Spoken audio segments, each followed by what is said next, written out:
নমস্কার, ডক্টর সুপর্ণা ব্যানার্জি বলছি। আমি ইনফার্টিলিটি স্পেশালিস্ট।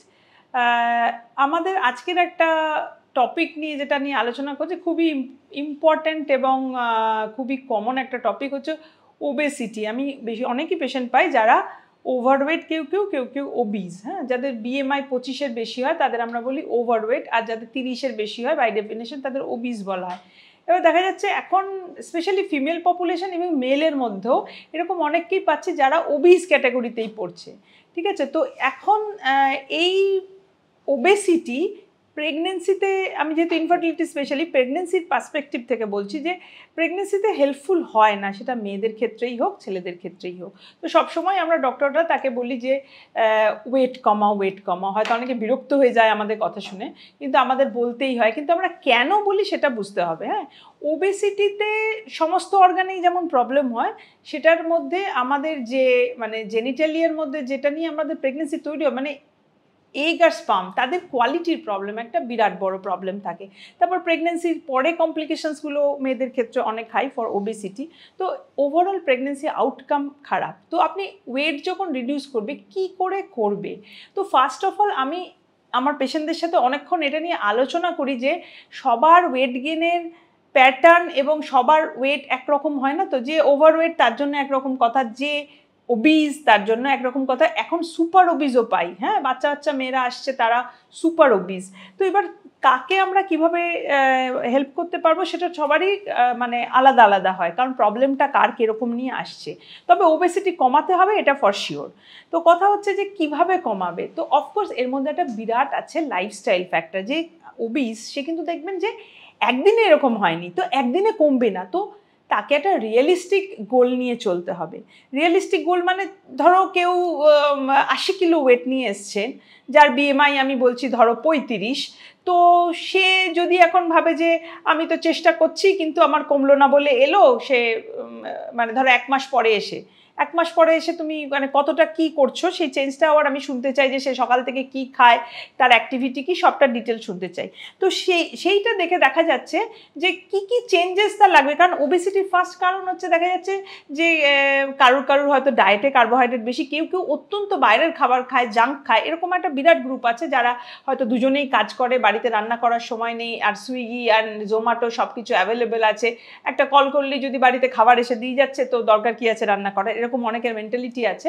তো এইগুলোর থেকে দেখা যাচ্ছে এই বাইরের খাবার যারা খাচ্ছে তাদের ওই জাঙ্ক থেকে কিন্তু অনেক ক্ষতি হচ্ছে। নট অনলি ওবেসিটি, তার সাথে এই প্লাস্টিক রিলেটেড কিছু কেমিক্যালস আছে যেগুলো আমাদের ভীষণ নিউরো এন্ডোক্রিন ডিসরাপ্টার্স বলি, যেগুলো আমাদের হরমোনের অনেক চেঞ্জ আনছে। তার থেকে ইভেন এন্ডোমেট্রিওসিসের মতো ডিজিজ, যেটা গাইনোকোলজিক্যাল প্রবলেম, যেটা ডিভাস্টেটিং ফর সামবডি, সেটাও অবধি হচ্ছে এবং এর সংখ্যাটাও খুব বেড়ে যাচ্ছে। তো এবার যার ওবেসিটির কারণ হচ্ছে এরকম লাইফস্টাইল, তার দেখা যাচ্ছে হয়তো সে যদি ওই জাঙ্কটা বন্ধ করে দেয়, একটু হাঁটাচলা করে, তাকে অনেক ফট করে ওয়েট কমাতে শুরু করলো, কারণ ওইটাই তার প্রবলেম ছিল। আবার যদি দেখা যায় কারুর, সে বাইরের খাবার খাচ্ছে না, বাড়িরটাই খাচ্ছে, কিন্তু তার খাবারের অ্যামাউন্টটা বেশি অথবা কার্বোহাইড্রেটের অ্যামাউন্টটা বেশি, তখন তাকে যেটা করতে হবে, switch over of the carbohydrate. তো সেই ক্ষেত্রে কার্বোহাইড্রেটটার প্যাটার্নটা চেঞ্জ করো। কার্বোহাইড্রেট জিরো করা যায় না। তো যেমন কমপ্লেক্স কার্বোহাইড্রেট বলি আমরা। সিম্পল কার্বোহাইড্রেট কোনগুলো, যেমন ধরো চিনি, ময়দা, আটা, ময়দা, চিনি, ভাত, এটা তো আমাদের খাবারের এটা প্রত্যক্ষ। এবং ইন্ডিয়ান ডায়েট যদি আমরা দেখি, 70% of our diet is carbohydrate. তো আমি কার্বোহাইড্রেট জিরো করতে পারবো না। ইভেন ফলের মধ্যেও তো কার্বোহাইড্রেট আছে, কিন্তু কার্বোহাইড্রেট কোন টাইপ ইজ গুড কার্বোহাইড্রেট, কোনটা ব্যাড কার্বোহাইড্রেট, এটা বুঝতে হবে, ঠিক আছে। 1 নম্বর, বাইরের কিছু না খাওয়ার, অ্যাডেড সুগার বন্ধ। অনেকে বলে চিনি মিষ্টি তো আমি কিনে খাই না, কিন্তু বাড়িতে যেমন ধরুন একটা বাঙালি বাড়িতে চাটনি খায় না এরকম খুব কম আছে। চাটনি তো খাচ্ছই, চায়ে চিনি অ্যাড করছো, তা চিনি তো হরে ধরে খাওয়া হচ্ছেই, ঠিক আছে। কেউ টক দইতে চিনি দিয়ে খাচ্ছ, কেউ চাটনি বানিয়ে খাচ্ছে, তো সেই ইন দ্য ফর্ম চিনি খাওয়া হয়ে যাচ্ছে। তো এইগুলো হচ্ছে। আর যেমন আরেকটা জিনিস হচ্ছে জল খাবারে পাউরুটি খাওয়া বা মুড়ি খাওয়া, ইট ইজ ভেরি কমন। এবার যদি রুটিও খাও, তাহলে অফকোর্স জলখাবারে কেউ রুটি খেতে পারে, আমরাও ছোটো বয়সে জলখাবার এরকমই সবার বাড়িতে হয়, কিন্তু আমাদের অ্যাক্টিভিটির সাথে সেটার মধ্যে একটা ম্যাচ থাকতে হবে, ঠিক আছে। তো যদি সেটা না থাকে, যেমন স্কুল লাইফে কি আমাদের ছোটো বয়সে আমাদের এই জেনারেশন, আমাদের স্কুল লাইফে প্রচুর দৌড়ঝাঁপ করে আমরা খেলতাম, তো অত কী খেতাম সেটা খুব ম্যাটার করতো না, সবাই রোগা পাতলাই হতো। কিন্তু এখন দেখতে হবে চাইল্ডহুড ওবেসিটিটাও খুব বেড়েছে, এবং এই পেশেন্টগুলোকে আমরা পিউবার্টাল এজে পাচ্ছি, বিভিন্ন মেনস্ট্রুয়াল প্রবলেম নিয়ে আসে।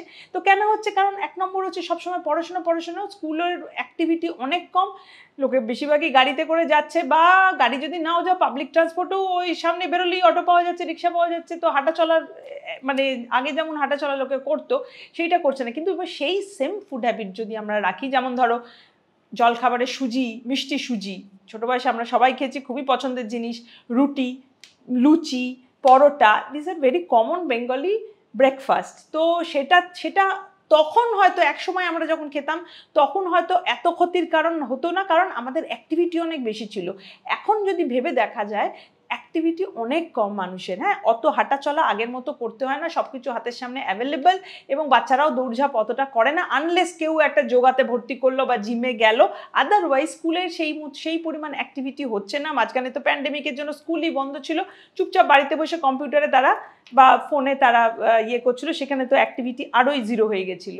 তো এখন হচ্ছে এইগুলো কিছু লাইফস্টাইল, এই যে সমাজের যে চেঞ্জ হয়েছে, এই বিভিন্ন কিছু এত ফোন এসছে, এগুলো তো আমরা আটকাতে পারবো না ডেফিনেটলি, কিন্তু সাথে মনে রাখতে হবে যে ডায়েট প্যাটার্ন আমার অ্যাক্টিভিটির সাথে ম্যাচ করে হবে। যেমন যেই লোকটা হয়তো খুব অ্যাক্টিভ, একটা অ্যাথলেট বা একটা খুব দৌড়ঝাঁপ করে যাকে কাজ করতে হয়, মার্কেটে ঘুরে কাজ করতে হয়, সে হয়তো যে ডায়েটটা করতে পারে, আমি যদি একটা কাউচে বসে আছি বা ঘরের টুকটাক কাজ করছি, সেই একই ডায়েট আমি করতে পারি না, কারণ আমি সেটা মেটাবলাইজ করতে পারবো না। আরেকটা কথা কি, কার্বোহাইড্রেট আমাদের ইমিডিয়েট এনার্জি দেয়, খেলাম তারপরে আমি কাজ করতে থাকবো, এই দৌড়ঝাঁপ বিভিন্ন কায়িক পরিশ্রম করতে থাকবো, ওইটা আমি হজম করতে থাকবো। এবার যে সেইটা করছে না, যার সেডেন্টারি লাইফস্টাইল, সে যদি কার্বোহাইড্রেটটা খায়, তার কার্বোহাইড্রেটটা ইউটিলাইজ হলো না বডিতে, তাহলে কি হলো? Carbohydrate changes into fat, and সেটা গিয়েই তোমার সমস্ত অর্গানের মধ্যে জমতে থাকছে, ফ্যাট সেল বাড়াতে থাকছে। সবসময় ফ্যাট খেলেই ফ্যাট হয় না, কার্বোহাইড্রেট কনভার্টেড টু ফ্যাট।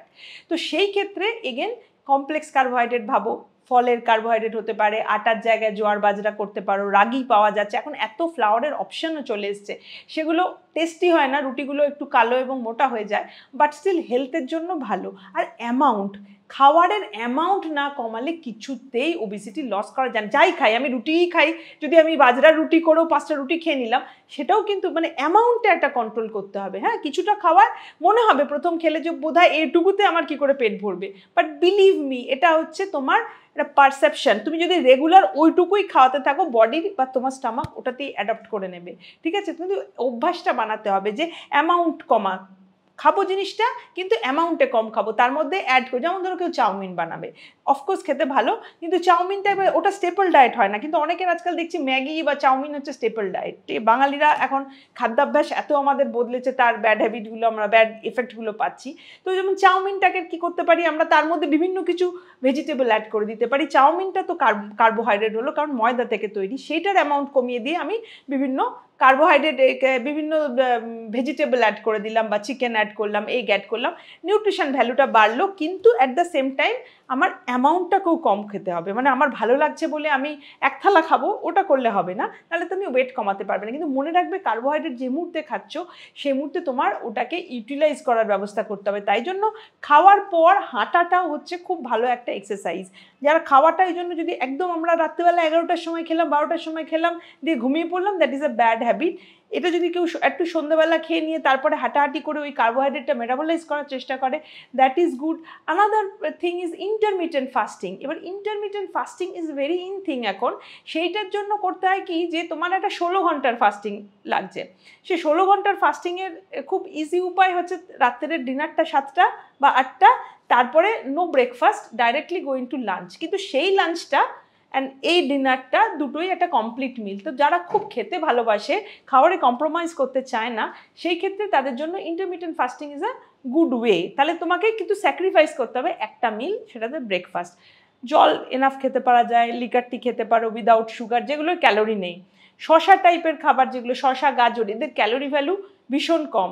তো ন্যাচারালি এগুলো হচ্ছে সাবস্টিটিউট অফ ইয়োর, যখন তোমার মনে হবে চোখের খিদে আমার খেতে ইচ্ছা করছে, তখন এই ধরনের খাবার যদি খাওয়া যায় সেটা খুব ভালো। আর একটা হচ্ছে নাটসটারও নিউট্রিশন ভ্যালু খুব ভালো এবং অল্প খেলে পেট ভরে যায়, বেশি চিবিয়ে খাওয়াও যায় না, সেই জন্য nut is another alternative for any snacking kind of thing. যখন লোকের একদিনে তো ওই ইন্টারমিডিয়েন্ট ফাস্টিং 16 ঘন্টা ফাস্টিংটা তো সম্ভব হয় না, যদি মাঝখানে কারোর ব্রেক নিতে হয় সে সেটা নাটস দিয়ে নিতে পারে, সেটাও হেল্পফুল। কিন্তু এক্সারসাইজ সাথে করতে হবে, শুধু ডায়েট দিয়ে কেউ আজ পর্যন্ত পৃথিবীতে এই ওয়েট কমানো এবং সেই ওয়েটটা ধরে রাখা, শুধু কমালে তো হলো না, অনেকে ক্র্যাশ ডায়েট করে, কিছুই খাচ্ছে না বা কিছু একটা পাউডার গুলে খাচ্ছে।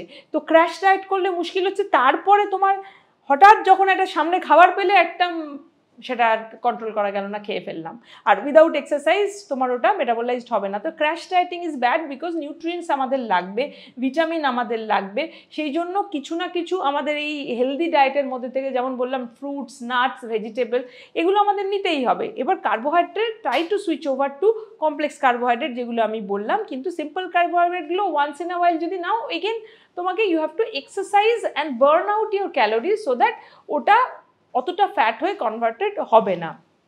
এবার যার যেরকম লাইফস্টাইল আমি বলি তাকে সেরকম, আমি পার্টিকুলারলি বলে দিতে পারবো না যে তুমি কি এক্সারসাইজ করবে বা তুমি কখন খাবে, এটা ডিপেন্ড করে কে কখন বাড়ি থেকে বেরোচ্ছে, তার অ্যাক্টিভিটি কি আছে, যেখানে সে কাজ করে তার কতটা ফিজিক্যাল অ্যাক্টিভিটি আছে, তো সেইখানে মানে সকালে হাঁটবে না রাত্রে হাঁটবে কি দুপুরে হাঁটবে এটা কোনো ম্যাটার করে না।